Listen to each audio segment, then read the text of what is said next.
Evangelho, solenidade da Imaculada Conceição da Beatíssima Virgem Maria. O Senhor esteja convosco, Ele está no meio de nós. Proclamação do Evangelho de Jesus Cristo, segundo São Lucas. Glória a vós, Senhor. Naquele tempo o anjo Gabriel foi enviado por Deus a uma cidade da Galileia, chamada Nazaré, a uma virgem prometida em casamento a um homem chamado José. Ele era descendente de Davi e o nome da virgem era Maria. O anjo entrou onde ela estava e disse: Alegra-te, cheia de graça, o Senhor está contigo. Maria ficou perturbada com estas palavras e começou a pensar qual seria o significado da saudação. O anjo então disse-lhe: Não tenhas medo, Maria, porque encontrastes graça diante de Deus. Eis que conceberás e darás à luz um filho, a quem porás o nome de Jesus. Ele será grande, será chamado Filho do Altíssimo, e o Senhor Deus lhe dará o trono de seu pai Davi. Ele reinará para sempre sobre os descendentes de Jacó, e o seu reino não terá fim. Maria perguntou ao anjo: Como acontecerá isso, se eu não conheço homem algum? O anjo, porém, lhe respondeu: O Espírito virá sobre ti e o poder do Altíssimo te cobrirá com sua sombra. Por isso o menino que vai nascer será chamado Santo Filho de Deus. Também Isabel, tua parenta, concebeu um filho na velhice. Este já é o 6º mês daquela que era considerada estéril, porque para Deus nada é impossível. Maria então disse: Eis aqui a serva do Senhor, faça-se em mim segundo a tua palavra. E o anjo retirou-se. Palavra da salvação. Glória a vós, Senhor. Segunda-feira, na segunda semana do tempo do Advento, hoje, dia 8 de dezembro, solenidade da Imaculada Conceição da Beatíssima Virgem Maria. Em nome do Pai, do Filho e do Espírito Santo. Amém. Amados irmãos e irmãs, na grande solenidade da Imaculada, ouvimos o Evangelho de São Lucas e o texto da Anunciação do Arcanjo Gabriel à Virgem Santíssima.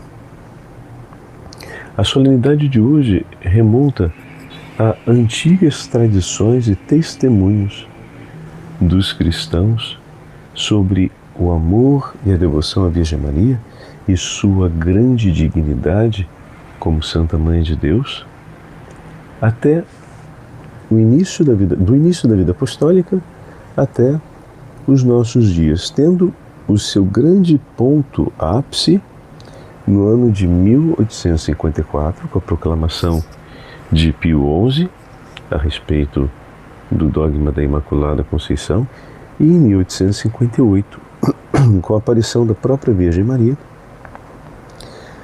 a Bernadette em Lourdes, declarando-se: Eu sou a Imaculada Conceição, 4 anos após a proclamação do dogma. O pecado original, ele é uma realidade enigmática e pouco evidente para nós, enquanto comporta esse prolongamento do efeito da culpa de uma geração a outra, assim como a bondade, ela estabelece méritos sobre aqueles que a praticam, também a maldade, ela acaba estabelecendo consequências, méritos e consequências. Os méritos são do inimigo, porque acaba adquirindo méritos por ver o mal que ele praticou sendo praticado por outros seres, mas ao mesmo tempo também alarga consequências, porque estende a realidade do mal sobre tudo aquilo que está à sua volta e que é alcançado de alguma forma por ele. Neste dia, nós consideramos o excepcional privilégio que Deus concedeu a Maria Santíssima de preservá-la desde o primeiro instante da sua concepção, em sua existência humana, da consequência e do efeito direto do mal. Maria foi concebida no ventre de sua mãe sem nenhuma mancha do pecado. O valor doutrinal desta festividade é manifesto na prece da celebração litúrgica de hoje, que sublinha o privilégio concedido àquela que será a futura Mãe de Deus. Ó Deus, que pela Imaculada Conceição da Virgem Maria, preparastes ao teu Filho uma morada digna dele. Olha que lindo, né? E a própria natureza deste privilégio, enquanto não subtrai Maria da redenção universal, efetuada por Cristo, pois como diz, tu que a preservastes de toda mancha na previsão da morte do teu Filho. Assim continua a oração. Desse modo, também se mantém a participação de da Virgem Maria, nessa grande obra de redenção. O Senhor preparou aquela que no tempo se ofereceu por amor a Deus. Ele preparou, ela ofereceu-se. Antes que Pio XI, com a bula Ineffabilis Deus, do ano de 1854, definisse solenemente o dogma da Imaculada Conceição, não obstante algumas tensões naquele momento histórico, a devoção popular já havia desenvolvido um grande amor e uma grande certeza mundial a respeito da Imaculada.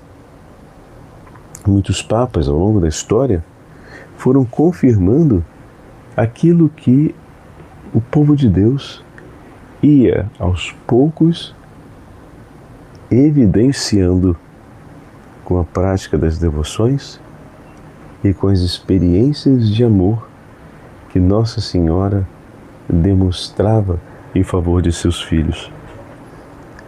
Antes que o calendário romano incluísse, no ano de 1476, uma festa em honra à Imaculada Conceição, já nos países nórdicos ela era celebrada. E também no Oriente, desde o século VII.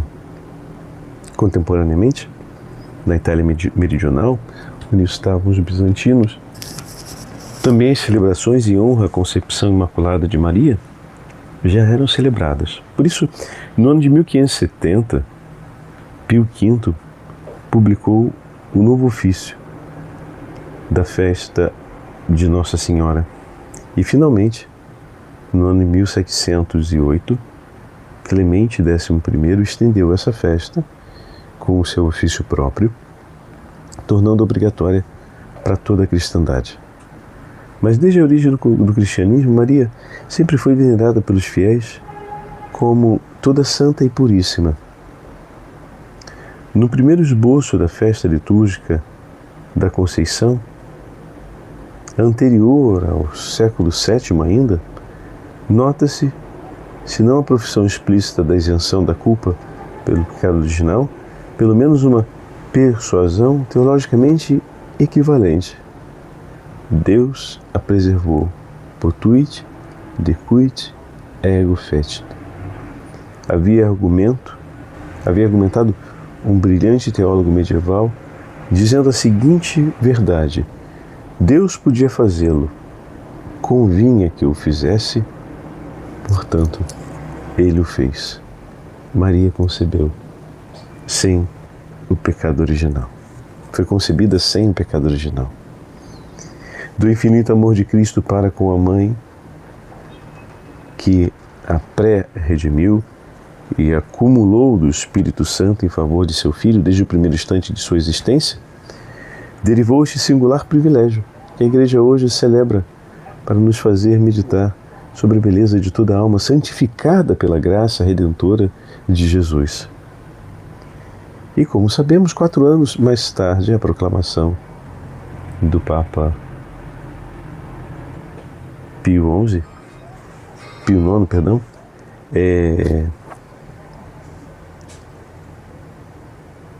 houve a aparição da Virgem Santíssima a Bernadette, em Lourdes, na qual ela se identifica como a Imaculada Conceição diante da pergunta da pequena que lhe interroga dizendo: Senhora, poderia gentilmente dizer-me o seu nome?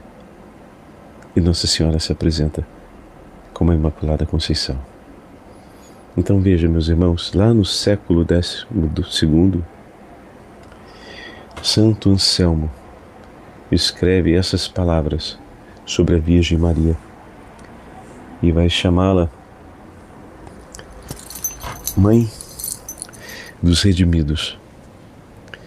O céu, as estrelas, a terra, os rios, o dia, a noite e tudo quanto obedeceu ou serve aos homens, congratulam-se, ó Senhora, porque a beleza perdida foi por ti, de certo modo, ressuscitada e dotada de uma graça nova e inefável. Todas as coisas pareciam mortas ao perderem sua dignidade original por conta do pecado, que é de estar em poder e a serviço daqueles que louvam a Deus. Para isso é que foram criadas, mas por conta do pecado, tudo isso perderam. Estavam oprimidas e desfiguradas pelo mau uso que delas faziam os idólatras, para os quais não haviam sido criadas. Agora, porém, como que ressuscitadas, alegram-se, pois são governadas pelo poder e embelezadas pelo uso dos que louvam a Deus. Olha que coisa linda, né? Quando ele se refere aos idólatras, se refere a todos aqueles que amam não mais a Deus, mas a sua própria vontade e ao seu querer diante de todas as coisas. Então, todos aqueles que estão conduzidos pelo pecado, né? E vai dizer que agora as coisas que outrora tinham se perdido em beleza e estavam sufocadas pela desordem, são novamente ordenadas a Deus e a beleza ela vem se restaurando. Perante esta nova e inefável graça, todas as coisas exultam de alegria, ao sentirem que Deus, seu Criador, não apenas as governa invisivelmente lá do alto, mas também está visivelmente nelas, santificando-as com o uso que delas faz. Olha só, Deus santifica na medida em que usa, mas para que o uso aconteça, acontece por primeira entrega. Deus santifica na medida em que tudo lhe é entregue novamente nas mãos. Tão grandes bens procedem do bendito fruto do sagrado seio da Virgem Santíssima, a Virgem Maria. Pela plenitude da tua graça, aqueles que estavam na mansão dos mortos alegram-se agora libertos, Senhora. E os que estavam acima do céu rejubilam-se renovados. Com efeito, é pelo Filho glorioso de tua gloriosa virgindade que todos os justos que morram antes da sua morte vivificante exultam pelo fim do seu cativeiro. E os anjos congratulam-se pela restauração de sua cidade, quase em ruínas, pois a mãe do nosso Redentor nasceu para nos entregá-lo. Ó mulher cheia e mais que cheia de graça, o transbordamento de tua plenitude faz renascer toda criatura, Senhora. Ó Virgem bendita e mais que bendita, pela tua bênção é abençoada toda a natureza, não só as coisas criadas pelo Criador, mas também o Criador pela criatura, pois como mãe, abençoas teu Filho. Deus deu a Maria o seu próprio Filho, seu Filho único, gerado de seu coração igual a si, a quem amava como a si mesmo, entregou-o em seus braços. No seio de Maria, formou ele seu Filho, não outro qualquer, mas o mesmo, para que por natureza fosse realmente um só e o mesmo Filho de Deus e de Maria. Toda a criação é obra de Deus, e Deus nasceu de Maria. Deus criou todas as coisas, e Maria deu a luz a Deus. Deus que tudo fez, formou-se humildemente a si próprio no seio de Maria. E deste modo refez tudo o que tinha sido feito. Ele que pode fazer tudo do nada, não quis refazer sem Maria o que fora outrora profanado pelo pecado. Não quis refazer sem a participação da pureza do coração puríssimo de sua mãe. Por conseguinte, podemos dizer, Deus é o Pai das coisas criadas? Bom, Maria é a mãe das coisas recriadas. Deus é o Pai da criação universal? Pois bem, Maria é mãe da redenção universal. E Maria, a mãe da redenção universal. Pois Deus gerou aquele por quem tudo foi feito, e foi Maria que deu à luz aquele por quem tudo foi salvo. Deus gerou aquele sem o qual nada absolutamente existe, e Maria deu à luz aquele sem o qual nada absolutamente é bom.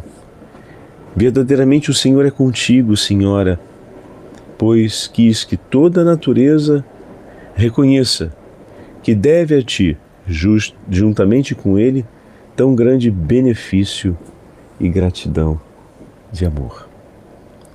Com essas palavras de Santo Anselmo, nós concluímos essa nossa meditação com a certeza de um amor infinito, com a qual a Virgem Maria, tendo sido amada e preservada do pecado original, se entrega novamente às mãos do Senhor. Que todas as graças e bênçãos espirituais que o Senhor, por meio de seu Filho, nos concede, sejam vividas pelo amparo das mãos de Maria, com a mesma escolha e entrega com a qual ela viveu sua inteira vida, pois ela é um exemplo perfeito de como nós, criaturas, somos chamados a viver o mistério da graça de Deus. Tudo que recebo, recebo por vosso amor, e reconhecendo o vosso amor, entrego e me entrego a Ele completamente. O Senhor esteja convosco, Ele está no meio de nós. Pela poderosa intercessão da Imaculada Virgem Maria, a Santa Mãe de Deus, desça sobre todos vós e permaneça para sempre a bênção do Deus Todo-Poderoso, Pai, Filho e Espírito Santo. Amém.